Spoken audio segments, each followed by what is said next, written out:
আমি ব্যক্তিগতভাবে আগামী দিনে চাই, এবং আমার ধারণা, আমার বিশ্বাস যে অবর্ণনীয় কষ্টের ভিতর দিয়ে, নির্যাতনের ভিতর দিয়ে, মানবাধিকার লঙ্ঘনের ভেতর দিয়ে সারা বাংলাদেশের বিএনপির নেতাকর্মীরা গিয়েছে। অন্য দলের কথা বলতে পারবো না, বিএনপির কথা আমি কম বেশি বলতে পারবো যে বিএনপির প্রত্যেকটি নেতাকর্মী চায় এই ঘটনার পুনরাবৃত্তি তাদের নিজেদের জন্য, এবং একই সাথে বাংলাদেশের কোনো মানুষ, সে রাজনীতির সাথে জড়িত থাকুক অথবা না থাকুক, তার মতামত প্রকাশের জন্য আবরারের মতন যাতে হত্যাকাণ্ডের শিকার হতে না হয়। নিশ্চয়ই আপনারা একমত। শহীদুল আলম সাহেব একজন ফটোগ্রাফার, উনি কোনো রাজনীতির সাথে জড়িত না, কিন্তু আমরা দেখেছি মানুষের পক্ষে কথা বলার জন্য কিভাবে নির্যাতিত হয়েছে।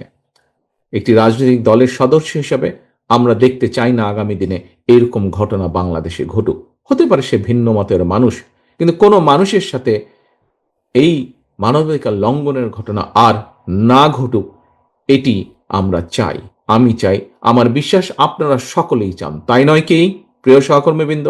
অবশ্যই আমরা চাই।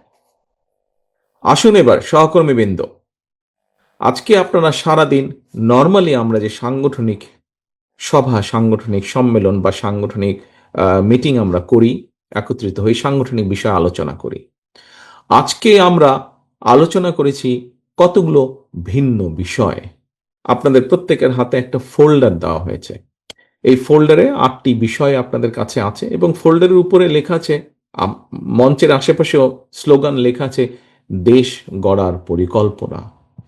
প্রিয় সহকর্মীবৃন্দ, দেশ তো তারাই গড়তে পারে যাদের প্রথম স্লোগান হচ্ছে, প্রথম বাংলাদেশ আমার শেষ বাংলাদেশ, এবং যাদের স্লোগান হচ্ছে সবার আগে বাংলাদেশ। দেশ তারাই গড়তে পারে।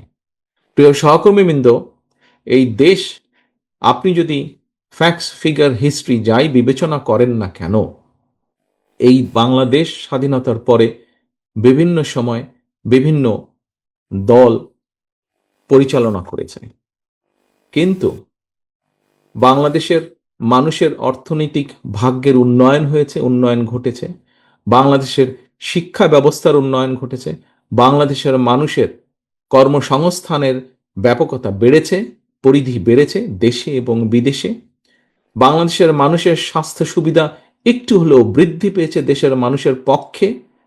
এইরকম যতগুলো বিষয় আছে যা মানুষকে বেঁচে থাকতে, ভালোভাবে বেঁচে থাকতে সহায়তা করে, আইন শৃঙ্খলার উন্নতি ঘটানো, দুর্নীতির লাগাম টেনে ধরা, এরকম যতগুলো বিষয় আমরা আলোচনা করি না কেন,